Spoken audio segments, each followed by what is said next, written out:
General Anesthesia Ga. Expanded lecture note. Step into the operating room, unveiling the mysteries of general anesthesia.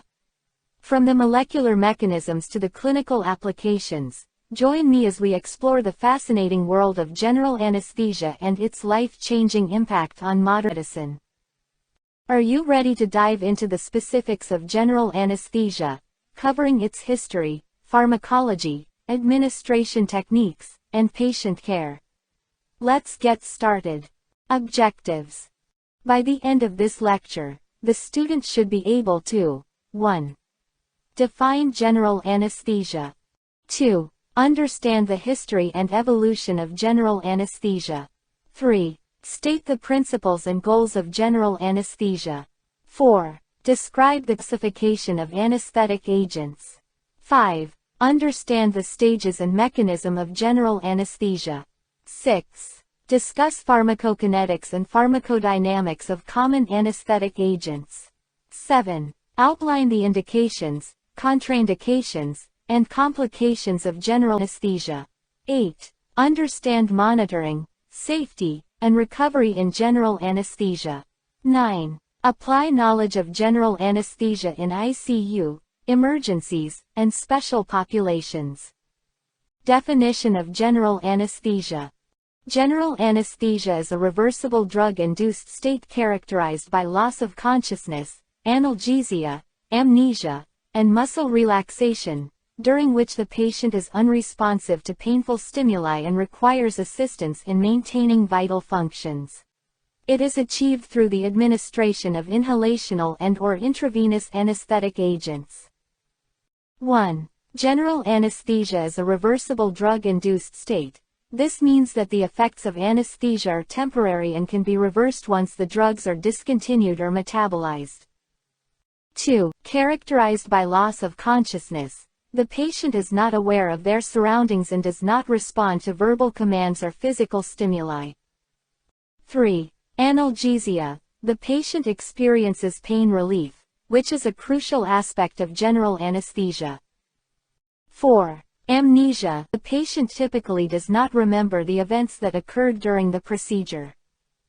5. Muscle relaxation. This allows for easier surgical access and reduces the risk of movement during the procedure.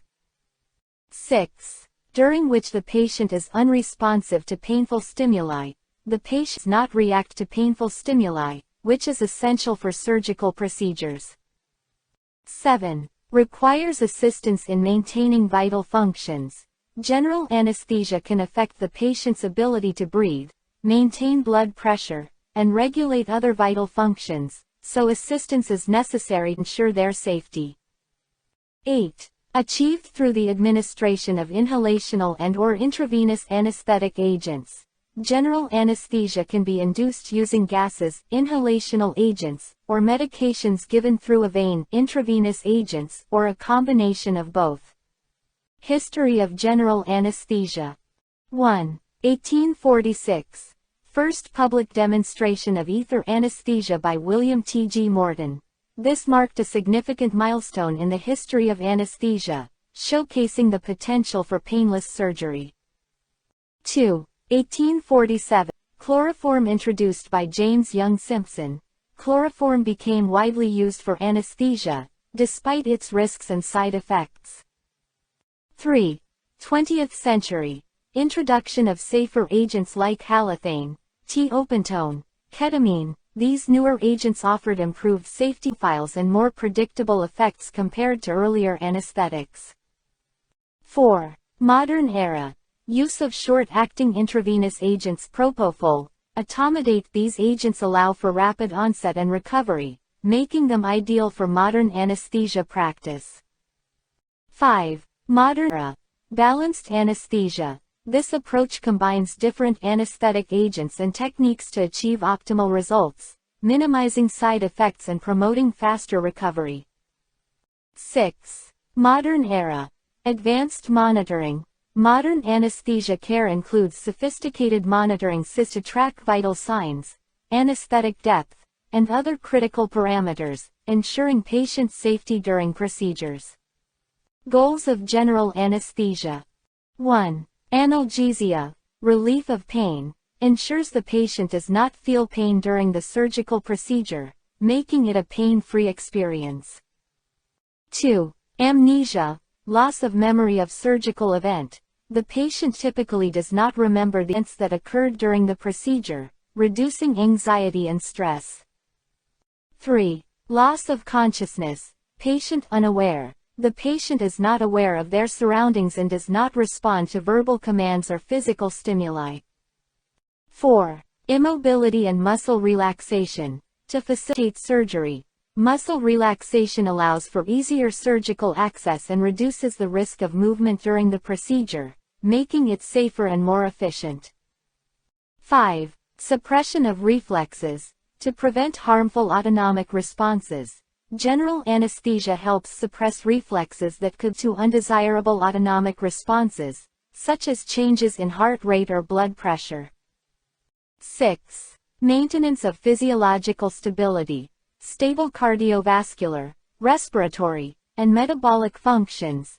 Anesthesia care aims to maintain stable vital functions, ensuring patient's safety and well-being throughout the procedure. This includes monitoring and managing cardiovascular, respiratory, and metabolic parameters. Stages of general anesthesia. Gettel's classification for inhalational agents. 1. Stage 1, analgesia. Conscious but drowsy, pain perception reduced, reflexes intact. The patient is awake but feels drowsy and experiences pain relief without losing consciousness. 2. Stage 2, excitement delirium.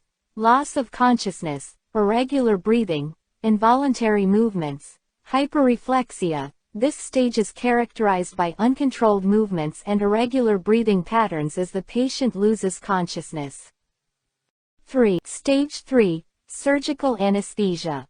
Regular breathing, muscle relaxation, loss of reflexes. This is the target stage for surgery, where the patient is unconscious and immobile. 3.1. Plane 1. Light, reflexes present. Some reflexes are still present, and the patient may respond slightly to stimuli. 3.2. Plane 2. Moderate, loss of reflexes. Most reflexes are lost, and the patient is in a suitable state most surgical procedures. 3.3. Plane 3. Deep, profound relaxation. The patient experiences deep muscle relaxation, making it ideal for complex or delicate surgeries. 3.4. Plane 4. Very deep, diaphragmatic breathing only. Breathing becomes very shallow and is primarily controlled by the diaphragm, indicating a very deep level of anesthesia. 4. Stage 4, medullary paralysis. Overdose, severe CNS and cardiovascular depression, possible death. This stage represents a dangerous overdose of anesthetic, leading to severe depression of the central nervous system and cardiovascular system, which can be life-threatening if not promptly addressed. Components of general anesthesia. 1. Induction, rapid loss of consciousness, IV or inhalational. This is the initial phase where anesthesia is induced, and the patient quickly loses consciousness, either through intravenous IV medications or inhalational agents. 2. Maintenance, sustained anesthesia with IV, inhalation, or balanced technique. During this phase, anesthesia is maintained at a stable level to ensure the patient remains unconscious and pain-free throughout the surgical procedure. 3. Emergence, withdrawal of drugs and recovery of consciousness. In the final phase, anesthetic agents are discontinued, and the patient gradually regains consciousness, recovering from the effects of anesthesia. Mechanism of action of general anesthesia. 1. Exact mechanism still under study. Despite ongoing research, the precise mechanism by which general anesthetics work is not fully understood. 2. Lipid theory. Meyer-Overton rule. Potency correlates with lipid solubility, suggesting action on cell membranes. This theory proposes that anesthetics work by dissolving in the lipid bilayer of cell membranes, affecting membrane function and neuronal signaling. 3. Protein theory. Agents act on specific protein targets, GABA-A, NMDA, K+ channels. This theory suggests that anesthetics interact with specific proteins, such as ion channels and receptors, to exert their effects. 4. Current understanding. IV agents, e.g., propofol, barbiturates, enhance GABA-mediated inhibitory transmission. These agents work by enhancing the activity of GABA, gamma-aminobutyric acid, the primary inhibitory neurotransmitter in the brain, leading to a decrease in neuronal activity. 5. Ketamine. NMDA receptor antagonist. Ketamine works by blocking the action of glutamate at NMDA receptors, which are involved in excitatory neurotransmission, leading to dissociative anesthesia. 6. Inhalational agents. Enhance inhibitory synaptic activity, inhibit excitatory transmission.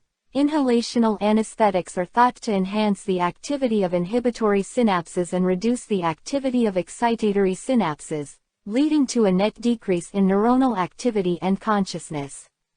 Classification of general anesthesia. 1. Based on route of administration. 1. Inhalational agents. 1.1. Volatile liquids. Halothane, isoflurane, sevoflurane, desflurane. These agents are administered through inhalation and are commonly used for maintenance of anesthesia.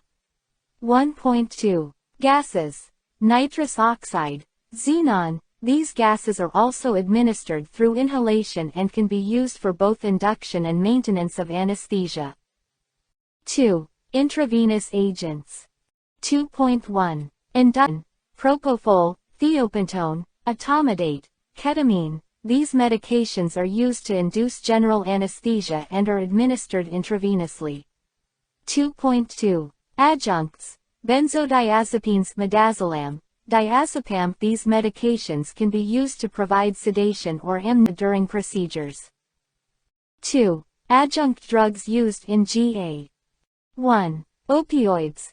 Fentanyl, morphine, remifentanil. These medications are used for pain relief during surgery and can help reduce the amount of anesthetic needed. 2. Muscle relaxants. 2.1. Depolarizing. Succinylcholine. This medication works by depolarizing muscle fibers, leading to temporary paralysis. 2.2. Non-depolarizing. Rocuronium, vicuronium, atracurium. These medications work by blocking acetylcholine receptors at the neuromuscular junction, leading to muscle relaxation. 3. Anticholinergics. Atropine, glycopyrrolate. These medications can be used to reduce salivation, bronchial secretions, and heart rate during surgery. 4. Sympathomimetics, antihypertensives.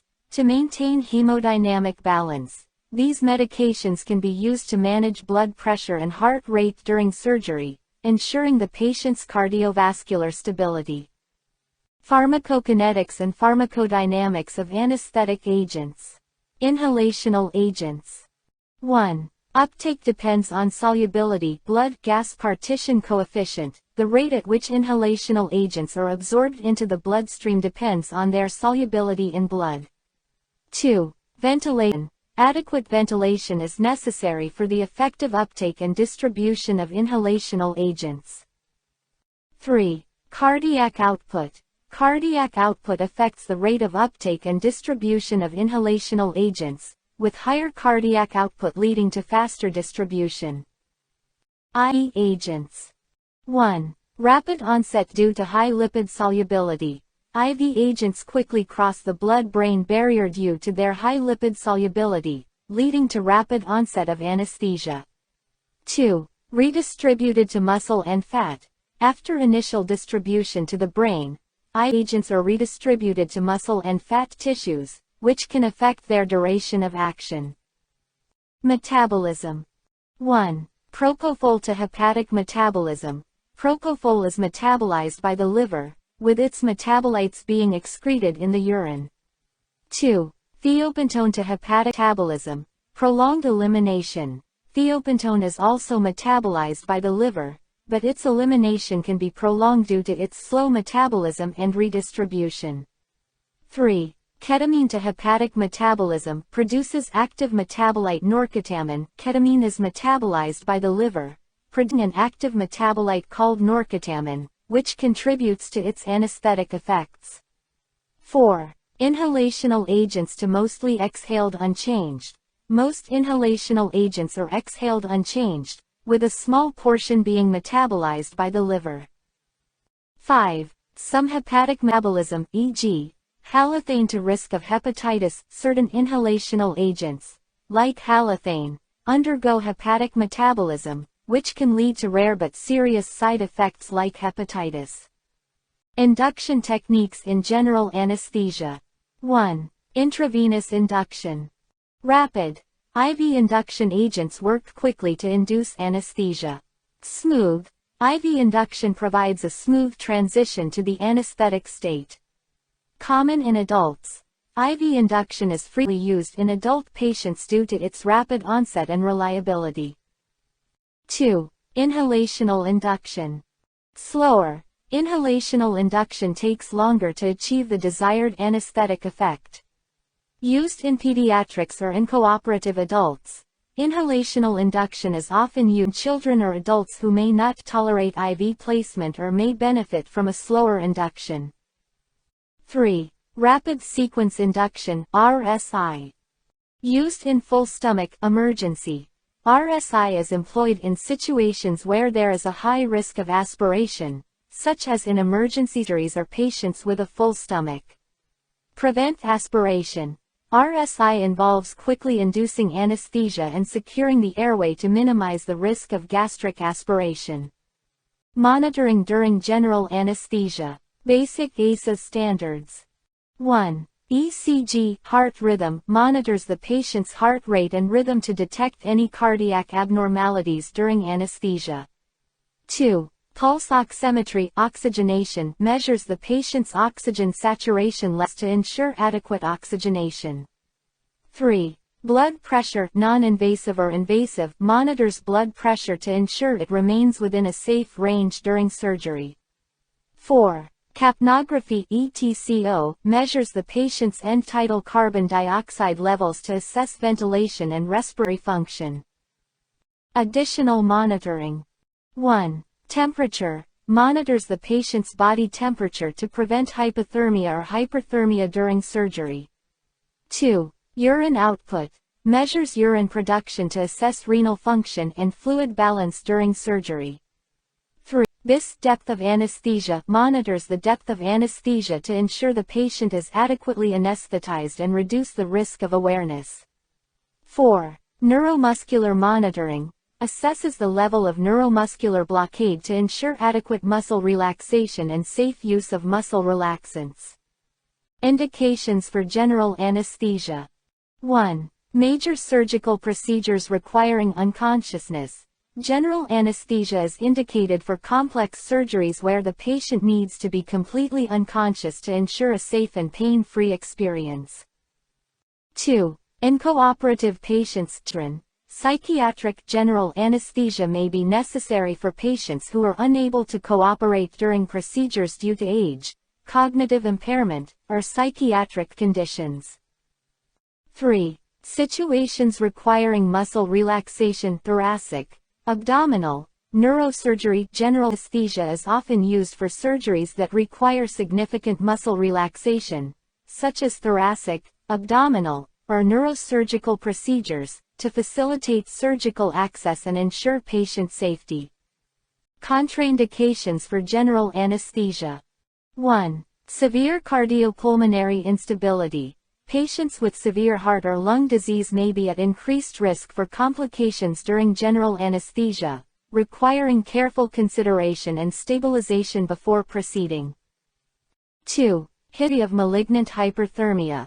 Patients with a known history of malignant hyperthermia, a rare but life-threatening reaction to certain anesthetics, may require alternative anesthetic techniques. 3. Patient refusal, if regional is possible. If a patient refuses general anesthesia and regional anesthesia is a viable alternative, the patient's preference should be respected. 4. Lack of equipment monitoring. General anesthesia requires adequate equipment and monitoring to ensure patient safety. Lack of these resources may be a contraindication in certain situations.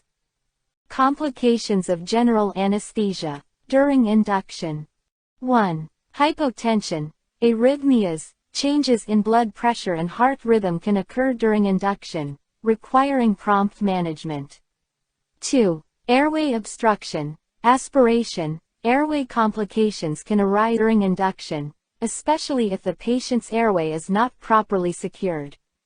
3. Allergic reaction, anaphylaxis. Some patients may experience an allergic reaction to anesthetic agents, which can be life-threatening if not treated promptly. During maintenance. 1. Awareness under anesthesia. Some patients may regain consciousness during surgery, which can be distressing and requires immediate attention. 2. Malignant hyperthermia, a rare but life-threatening reaction to certain anesthetics, characterized by a rise in body temperature. 3. Respiratory depression, hypoxia, hypercarbia, inadequate ventilation can lead to respiratory complications, including hypoxia, low oxygen, and hypercarbia, high CO2 levels.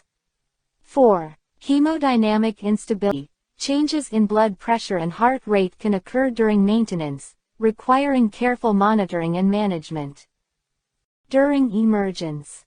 1. Laryngospasm, bronchospasm, airway complications can occur during emergence, including spasms of the vocal cords or bronchial tubes. 2. Nausea and vomiting, PONV, postoperative nausea and vomiting is a common complication that can be distressing for patients. 3. Delirium, agitation. Some patients may experience confusion or agitation during emergence, requiring careful management. Long-term.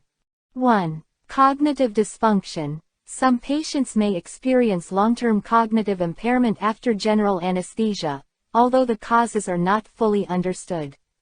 2. Hepatotoxicity, halothane hepatitis. Certain anesthetics, such as halothane, can cause damage in rare cases. 3. Nephrotoxicity, methoxyflurane. Some anesthetics, like methoxyflurane, can cause kidney damage due to their metabolites. General anesthesia in special populations. 1. Children. Inhalational induction common. Inhalational induction is often used in pediatric anesthesia due to the difficulty of obtaining IV access in children. Higher risk of laryngospasm. Children are more prone to laryngospasm, a potentially serious airway complication. 2. Elderly. Sensitive to drugs. Older adults may be more sensitive to anesthetic agents, requiring careful dosing and monitoring. Slower metabolism.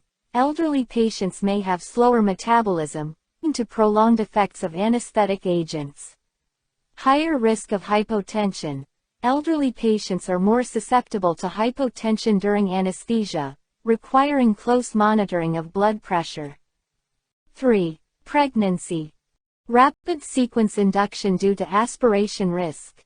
Pregnant patients are at higher risk of aspiration, making rapid sequence induction a common approach. Avoid teratogenic drugs. Anesthetic agents that could potentially harm the fetus should be avoided during pregnancy. 4. ICU patients. Used for sedation during mechanical ventilation. General anesthesia is often used to provide sedation for patients undergoing mechanical ventilation in the ICU. Propofol, midazolam, dexmedetomidine.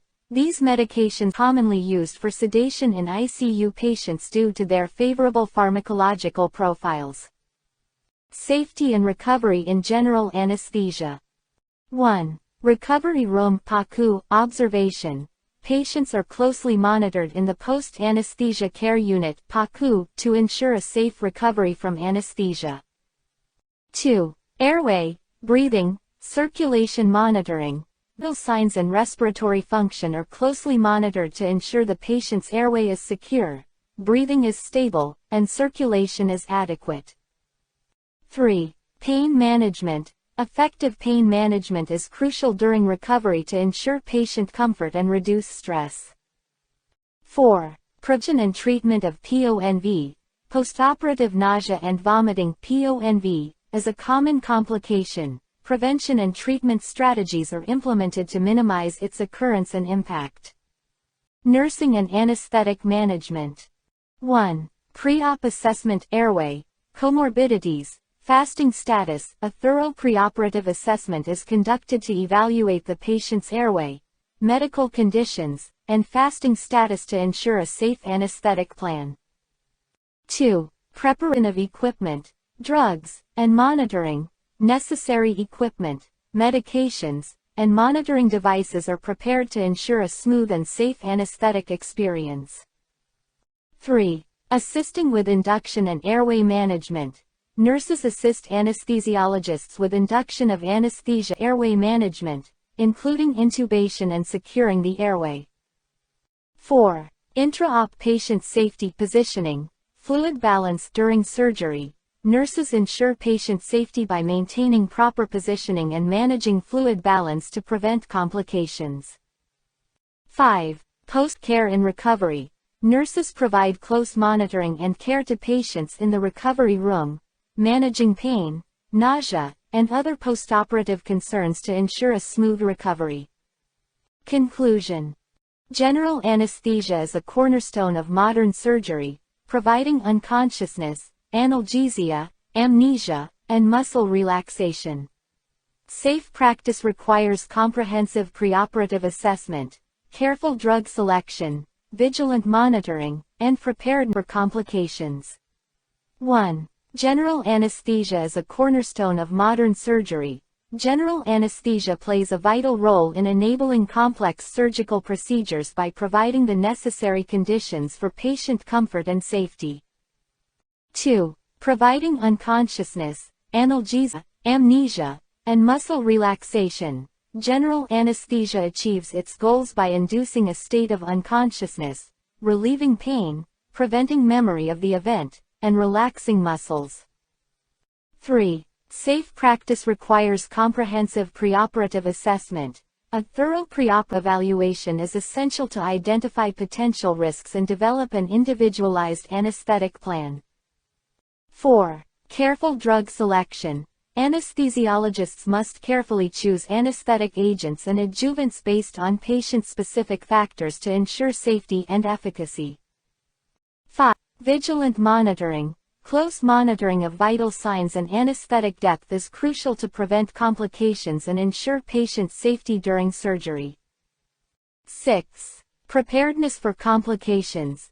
Anesthesiologists must be prepared to recognize and manage potential complications, such as airway issues or allergic reactions, to ensure a safe outcome. Thank you for watching. If you liked this content, don't forget to like to show your support, comment and share your thoughts. Share with your friends and family.